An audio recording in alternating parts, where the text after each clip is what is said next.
हित्ती साम्राज्य प्राचीन मिस्र, बाबिलोनिया और अशूर का पड़ोसी था, जिनके साथ उसका कई सदियों तक संपर्क और लेन देन रहा। फिर भी 19वीं सदी तक इसके बारे में बिल्कुल कुछ भी झात नहीं था।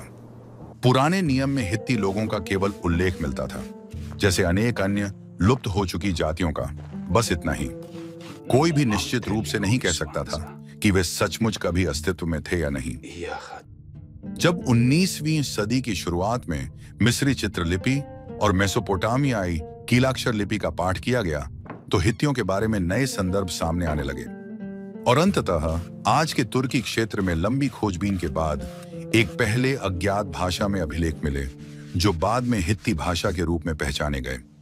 हालांकि हित्ती लोगों ने अपनी लिपि अपने पड़ोसियों से उधार ली थी, वे चित्रलिपि और कीलाक्षर दोनों का उपयोग करते थे। फिर भी उनके अभिलेख पहले से झात अभिलेखों से अलग और विशिष्ट थे।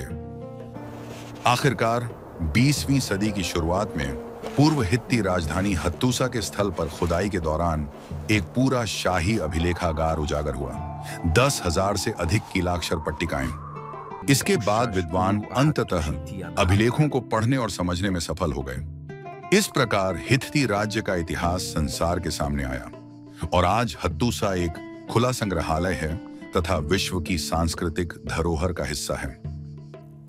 हित्ती साम्राज्य का केंद्र एशिया माइनर के मध्य भाग में स्थित था।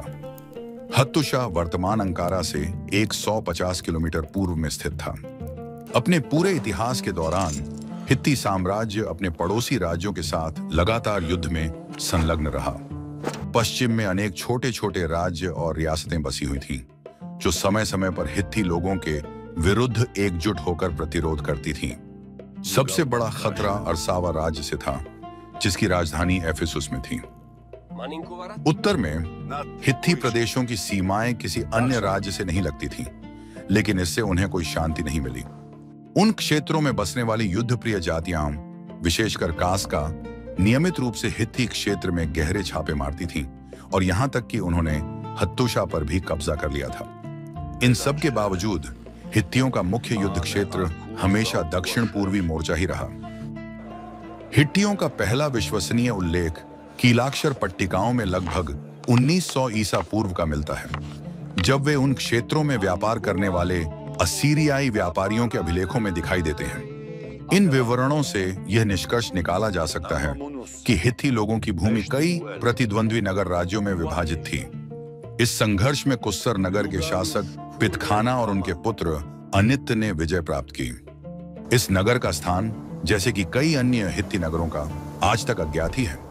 इन शासकों ने आसपास के नगरों को अपने अधीन कर लिया। हालांकि भविष्य की राजधानी हत्तूसा ने जबरदस्त प्रतिरोध किया और परिणाम स्वरूप वह नष्ट कर दी गई और शापित हो गई। अनित्ता के शासन में बना नया राज्य बाद में हित्ती साम्राज्य की नींव बना। अपना नाम इस पट्टिका पर अंकित करें और हमारी विरासत में शामिल हों।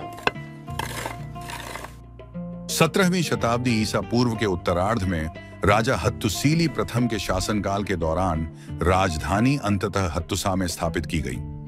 उसके शासन काल में हित्ती साम्राज्य ने अपना विस्तार जारी रखा। अब वह तौरोस पर्वतों के पार दक्षिण की ओर सीरिया में प्रवेश करने लगा। स्थानीय यमहाद राज्य के विरुद्ध युद्ध सफल रहा और उसकी राजधानी अलेप्पो हित्ती प्रभाव के अधीन आ गई। यह झात है कि अगले राजा मुर्सिली प्रथम ने उस नगर को नष्ट कर दिया था। हित्ती लोगों की सबसे प्रसिद्ध सैन्य विजय का श्रेय भी उन्हीं को जाता है। सीरिया से संतुष्ट न होकर मुर्सिली ने अपनी सेना को यूफ्रेटिस नदी के किनारे नीचे ले जाकर बाबिलोन पर कब्जा कर लिया। लेकिन ऐसा लगता है कि घटनाएं उस युवा हित्ती राज्य के लिए बहुत तेजी से घटित हो रही थीं और वह एक साथ इतनी सारी नई क्षेत्रों पर कब्जा बनाए रखने में असमर्थ था। वंशगत संघर्षों ने भी अपनी कीमत वसूली। अपने सैन्य अभियानों के कारण मुर्सिली लंबे समय तक हट्टूसा से अनुपस्थित रहे और इसी दौरान एक षड्यंत्र ने जड़ें पकड़ लीं।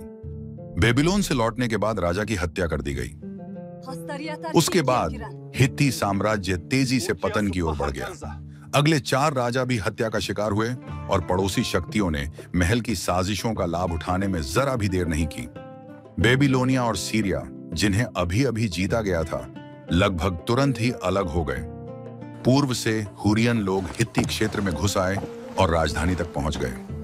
व्यवस्था केवल 50 वर्ष बाद ही बहाल हो सकी, जब राजा टेलेपिनो, जो कि संयोगवश एक गद्दीनशी भी था, ने सिंहासन पर अपनी पकड़ मजबूत की। इस स्थिरता का श्रेय काफी हद तक नए राजा द्वारा लागू की गई राज सिंहासन उत्तराधिकार की सुधार योजना को जाता है। पहले शासक स्वयं ही अपने उत्तराधिकारी का चयन करता था। उस समय से लेकर हित्ती साम्राज्य के अंत तक सिंहासन राजा के सबसे बड़े पुत्र को ही सौंपा जाना था। टेलेपिनु ने सीरिया को पुनः जीतने का प्रयास नहीं किया और इसके बजाय अपना पूरा ध्यान उत्तर और पूर्व से हो रहे आक्रमणों से राज्य की रक्षा करने पर केंद्रित किया। टेलेपिनु की मृत्यु लगभग 1500 ईसा पूर्व के आसपास हुई और उसके बाद की शताब्दी एक बार फिर महल की साजिशों और सीमाओं पर अस्थिर हालात से चिह्नित रही। हित्ती साम्राज्य की सीरिया और बाबिलोनिया में सैन्य सफलताओं ने इस क्षेत्र पर स्थायी प्रभाव छोड़ा। यमहाद राज्य के विनाश ने सीरिया में एक नए हुरियन राज्य मितानी के उदय का मार्ग प्रशस्त किया, एक ऐसा राज्य जिसने हित्ती लोगों के लिए काफी परेशानियां खड़ी की। कई छोटे रियासतें और नगर राज्य जो पहले हित्ती शासन के अधीन थे, अब खुद को हुर्रियनों के साथ जोड़ने लगे। यद्यपि 15वीं शताब्दी ईसा पूर्व का मध्यकाल आमतौर पर हित्ती साम्राज्य के स्वर्ण युग की शुरुआत माना जाता है, वास्तव में उस समय राज्य अब भी गहरे संकट में फंसा हुआ था। राजा तुधलिय द्वितीय को केवल थोड़ी सी सफलता का श्रेय दिया जा सकता है, जिन्होंने अलेप्पो को फिर से जीतने में कामयाबी पाई, लेकिन उनके उत्तराधिकारियों के शासन में राज्य सचमुच अपने अस्तित्व के लिए संघर्ष कर रहा था। इसी दौरान हत्तुशा पर कास्किनों ने कब्जा कर लिया और उसे जला दिया। फिर भी तुधलिय द्वितीय एक नए शासक वंश के संस्थापक बने, जो बाद में हित्ती इतिहास का सबसे सफल वंश सिद्ध हुआ, जिसके अधीन यह राज्य अपनी शक्ति के शिखर पर पहुंच गया। राजा सुप्पिलुलियुमा, जिन्होंने 14वीं शताब्दी ईसा पूर्व के मध्य में सिंहासन संभाला, संकट के द्वार को पार करने में सफल रहे और मितानी राज्य को पराजित किया। यह विजय कई चरणों में प्राप्त हुई। इतने शक्तिशाली प्रतिद्वंद्वी के विरुद्ध युद्ध छेड़ने से पहले सुप्पिलुलियुमा ने अपने राज्य को सुदृढ़ किया, अलग हो चुके क्षेत्रों को फिर से अपने अधीन किया और अपने पूर्वी पड़ोसियों का समर्थन सुनिश्चित किया। जब सीरिया में उसकी पहली मुहिम असफल रही, तब ये गठबंधन उसके लिए लाभकारी सिद्ध हुए।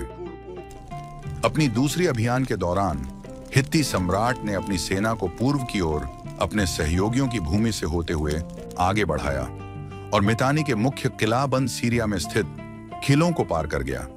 यह एक अप्रत्याशित कदम था, जिसने प्रतीत होता है कि शत्रु को पूरी तरह चौंका दिया। मितानी के राजा तुश्रता ने सीधा टकराव टाल दिया और हित्ती लोग सीरिया में आगे बढ़ गए, जहां कई स्थानीय शासकों ने अपनी निष्ठा उनकी ओर मोड़ ली। सिद्धांत रूप में हुर्रियनों में अब भी प्रतिरोध करने की शक्ति थी, लेकिन तुश्रता की कार्रवाइयों ने उसके निकटवर्ती सहयोगियों के बीच असंतोष भड़का दिया और शीघ्र ही राज्य के शेष क्षेत्रों में गृहयुद्ध छिड़ गए, जिससे उसके पतन की गति और तेज हो गई। मितानी के विघटन के परिणाम स्वरूप सुप्पिलुलियुमा के अधीन हित्ती साम्राज्य अपनी चरम सीमा पर पहुंच गया। इसकी दक्षिणी सीमा आधुनिक लेबनान तक फैली हुई थी, जिससे हित्ती लोगों का मिस्र वासियों से सीधा संपर्क स्थापित हो गया। उस समय तक मिस्र के साथ संबंध अच्छे चल रहे थे। सुप्पिलुलियुमा की इतनी प्रतिष्ठा थी कि मिस्र की रानी अंखेसेनामुन ने उनसे अनुरोध किया कि वह अपने पुत्रों में से किसी एक से उसका विवाह कर दें। अंखेसेनामुन नेफरतिति की बेटी और तुतनखामुन की पत्नी थी, जिनका बहुत कम उम्र में ही निधन हो गया था। हित्ती राजा ने तुरंत सहमति जता दी, लेकिन मिस्र के कुलीन वर्ग स्पष्ट रूप से अंखेसेनामुन की पसंद के खिलाफ था और मिस्र पहुंचने के थोड़े ही समय बाद सुप्पिलुलियुमा के पुत्र की हत्या कर दी गई। फिर भी इससे दोनों राज्यों के बीच संबंधों पर कोई विशेष असर नहीं पड़ा। यह केवल 30 वर्ष बाद 13वीं शताब्दी ईसा पूर्व की शुरुआत में, जब मिस्र में एक नया वंश सत्ता में आया, तब हित्ती और मिस्री युद्ध में आमने सामने टकराए। संघर्ष का केंद्र सीरिया था। नवगठित 19वीं वंश के फिरौन इस क्षेत्र में अपनी पूर्व प्रभावशाली स्थिति को पुनः प्राप्त करना चाहते थे। फिरौन रामेसेस द्वितीय की सेना के विरुद्ध युद्ध की तैयारी में हित्ती सम्राट मुवातल्ली द्वितीय ने सभी सहयोगी राज्यों से सैनिकों को एकत्रित किया। लगभग 1285 ईसा पूर्व सीरिया के कदीश नगर के निकट एक विशाल युद्ध हुआ। उस युद्ध में हित्ती सेना अपने साम्राज्य के इतिहास की सबसे बड़ी सेना थी, जिसका अनुमान लगभग 3000 रथों और 20 से 30,000 पैदल सैनिकों के बीच लगाया गया है। मिस्रियों की संख्या लगभग 20,000 थी और उनके पास अतिरिक्त 1500 से 2000 रथ भी थे। युद्ध में किसी भी पक्ष ने निर्णायक प्रहार नहीं किया। मिस्री रथों ने अधिक प्रभावशाली प्रदर्शन किया और शत्रु को भारी क्षति पहुंचाई, लेकिन हित्तियों ने अपनी पैदल सेना की संख्यात्मक बढ़त के कारण स्थिति को बराबर कर लिया। विशेष रूप से इस युद्ध का वर्णन मिस्री और हित्ती दोनों संस्करणों में सुरक्षित है और दोनों पक्षों ने अपनी अपनी जीत का दावा किया है। यद्यपि युद्ध भूमि पर परिणाम अधिकतर एक गतिरोध ही रहा, फिर भी रणनीतिक बढ़त हित्ती लोगों के पक्ष में गई, क्योंकि रामसेस को इसके बाद अपने विजय अभियान को रोकने के लिए मजबूर होना पड़ा। आने वाले वर्षों में फिरौन ने सीरियाई नगरों को घेरने के कई और प्रयास किए और यद्यपि वह कभी-कभी उन्हें जीतने में सफल भी रहा, लेकिन वह उन्हें अधिक समय तक अपने नियंत्रण में नहीं रख सका। अंततः हित्ती लोगों ने इस क्षेत्र पर अपना नियंत्रण बनाए रखा और दोनों शासकों के बीच एक शांति संधि पर हस्ताक्षर किए गए। यह संधि आज तक बनी हुई है और दर्ज इतिहास में ख्यात सबसे प्राचीन शांति संधि है। जिस प्रकार पहले हित्तियों द्वारा यमहाद राज्य का विनाश मितानी के उदय का मार्ग प्रशस्त कर गया था, उसी तरह अब हुर्रिय राज्य की पराजय ने एक नई शक्ति अशूर के लिए रास्ता खोल दिया। इस राज्य ने भी मितानी के अवशेषों पर और सबसे बढ़कर सीरिया पर अपना दावा पेश किया। इस नई टकराव ने सीमा पर एक युद्ध को जन्म दिया, जिसमें असीरियों ने विजय प्राप्त की। इससे एक नया युद्ध छिड़ने का खतरा पैदा हो गया, जो पहले से भी कहीं अधिक विनाशकारी हो सकता था। लेकिन तब तक हित्ती साम्राज्य अपने अंत के करीब पहुंच चुका था। मिस्र के साथ युद्ध समाप्त होने के तुरंत बाद बाल्कन प्रायद्वीप से एशिया माइनर की ओर प्रवासी लोगों की एक नई लहर उमड़ पड़ी। इस प्रवासन का पैमाना इतना व्यापक था और इसने राजनीतिक, आर्थिक तथा सांस्कृतिक परिदृश्य को इतनी गहराई से बदल दिया कि यह एक नए ऐतिहासिक युग, लौह युग की शुरुआत का प्रतीक बन गया। पूर्वी भूमध्य सागर क्षेत्र में कांस्य युग के दौरान जो राज्य बने थे, वे या तो समाप्त हो गए या बिखर गए, और इस प्रक्रिया को कांस्य युग पतन कहा जाता है, क्योंकि सभ्य संसार में हुए परिवर्तन इतने अपूरणीय थे। इन उथल-पुथल से सबसे अधिक प्रभावित होने वाले राज्यों में से एक हित्ती साम्राज्य था। विखंडित साम्राज्य का अधिकांश क्षेत्र नए लोगों के अधीन आ गया और टॉरस क्षेत्र तथा उत्तरी सीरिया में कई छोटे-छोटे राज्य उभरे, जिन्हें नवहित्ती राजतंत्र कहा जाता है।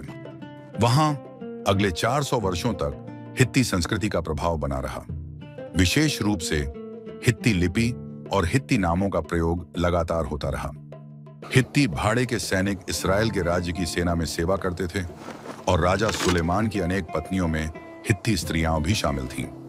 असीरियाई इतिहास वृत्तों में इस पूरे क्षेत्र को हत्ती की भूमि कहा जाता रहा, जब तक कि 8वीं शताब्दी ईसा पूर्व में इसे असीरियाई साम्राज्य में सम्मिलित नहीं कर लिया गया। मेरी गाथा सुनो, हमारे घर के संरक्षक बनो, सब्सक्राइब करो और अमर रहो।